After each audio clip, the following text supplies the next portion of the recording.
What's up guys, welcome back to my YouTube channel. If you haven't already, like, subscribe, hit the little bell notification.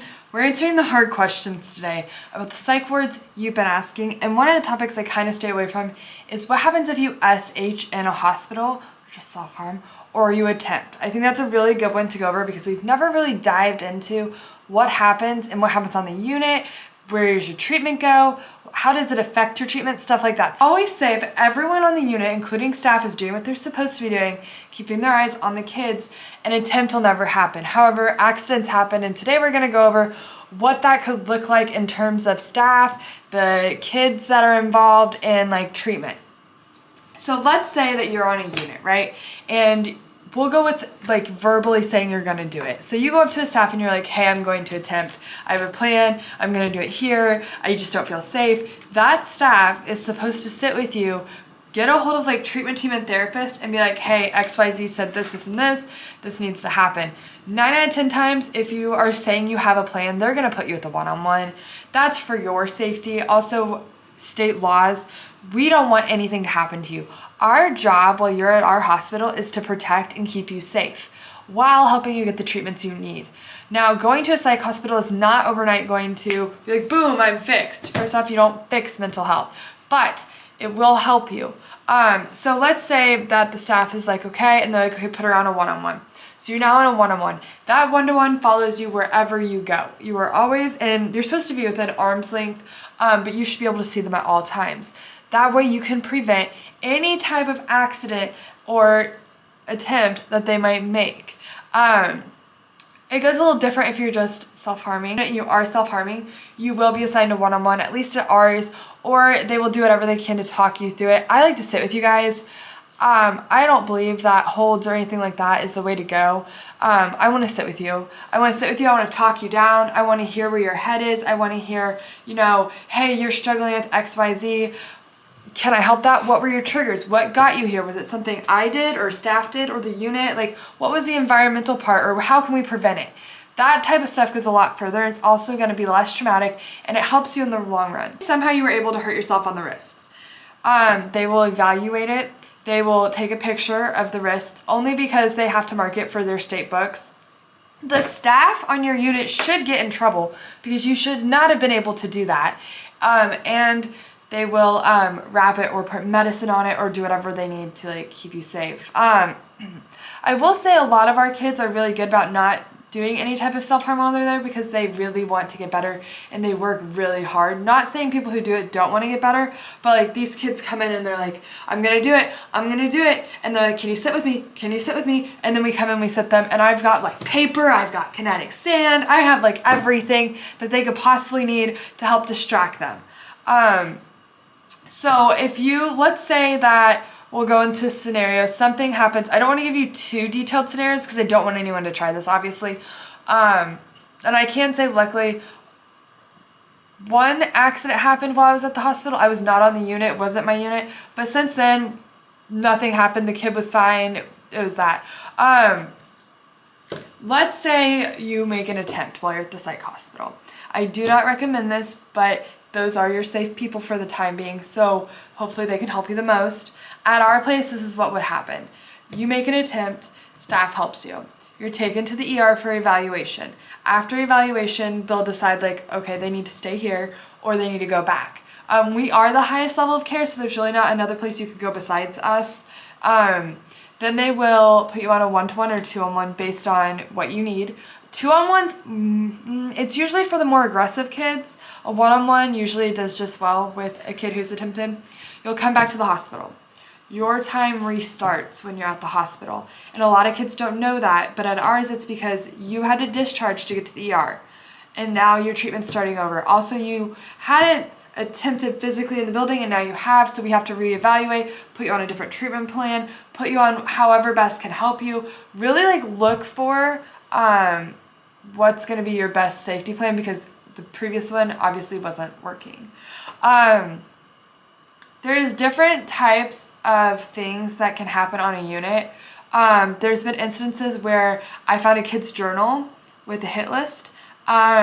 Because we do have SH and SI, but we do also have HI, which is homicidal ideation. They had a hit list.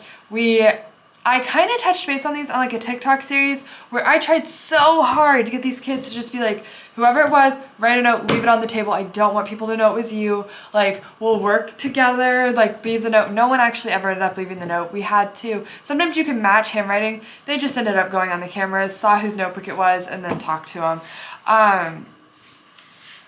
I always try to like tell the kids I respect their privacy. Like, if you have a plan, please tell me.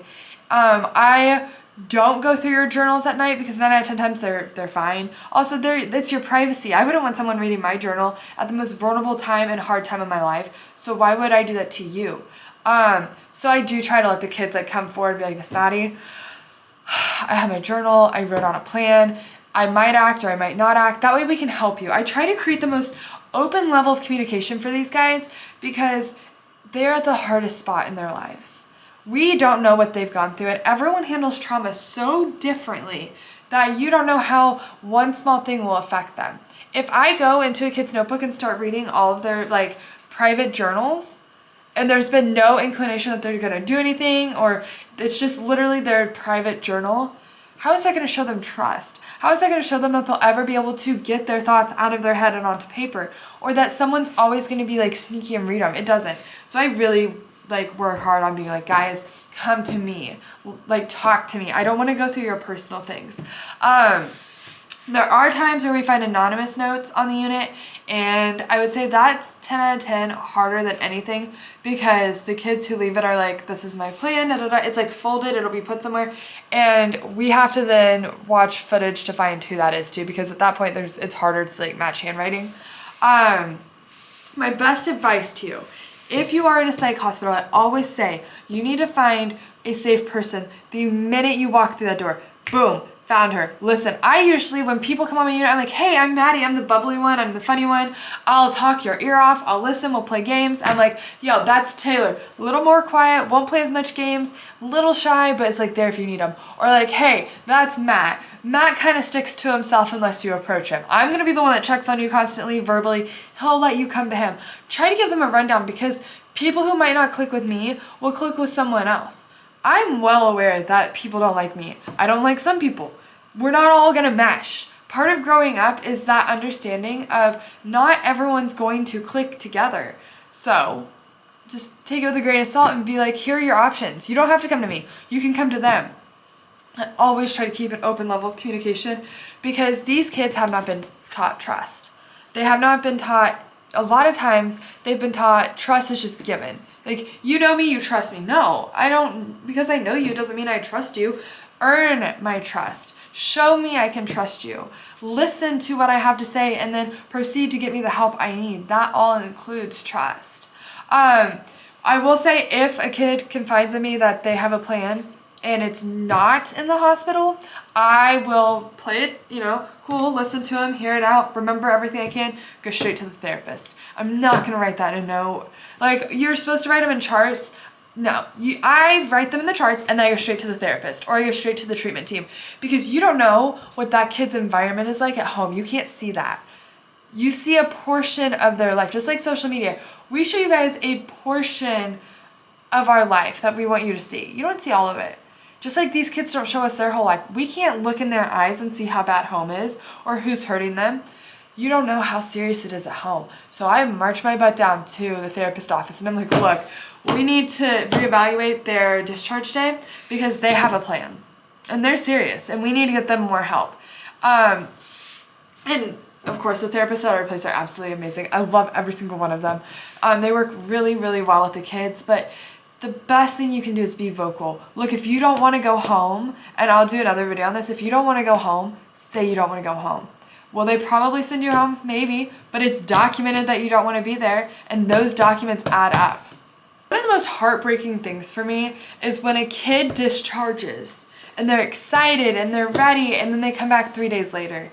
And when I asked them why, they said they attempted. And they've had that plan since the beginning and they weren't ready to discharge, but they didn't have an option. Be vocal. I can be your biggest advocate. You have to be your biggest advocate. go to your psychiatrist, go to your therapist, override the therapist, go to your psychiatrist, override us and go to the therapist, be like, I'm not ready to go home. If I go home, something might happen. I don't trust myself. I have a bad family environment. There's kids who wait till 5 minutes before they discharge to tell us what's truly going on at home. It's never too late. You have this one chance at life, this one single chance at life. Do not mess it up. Look, I get it. I can't tell you I know exactly how you feel, but I know how I felt. I never went inpatient, but I see these kids and I can see the life start to come back into them sometimes. And I promise you, even if you feel like it's not there, it will eventually come back. Like, I know that it gets tough. I know that sometimes when we get to these treatment centers, they have such a stigma. They have such and what's weird is for the longest time it was trending on TikTok to go to these psych hospitals. It's not a trend. Mental health is not a trend. Mental health will never be a trend. The only thing that we should be making a trend is getting mental health help. Is accepting help and not being embarrassed because of the stigma around us. The only trends we should have are self-care and improving our mental health before everyone else's. The only trend we should have is putting ourselves before everyone else, because at the end of the day, if you can't take care of yourself, you can't take care of them. And that's a hard lesson you have to learn. And I've recently learned that. But guess what? You're gonna get through it, okay? Please leave questions and comments in the comment section. I'm finally back from posting. I never did a what happened to my my YouTube page. I started posting religiously on YouTube, and then for some reason, I screwed up my entire YouTube account because I was posting multiple times a day, and I was doing shorts, and shorts really messed up my account. So I've let it breathe for a month. We're back. Again, I'll premiere these. We can hang out. I love you guys. If you made it this far, let's do code words. Put pineapple in the comments. I love you. It might be a bad day, month, year, but it's not a bad life. I'll see you.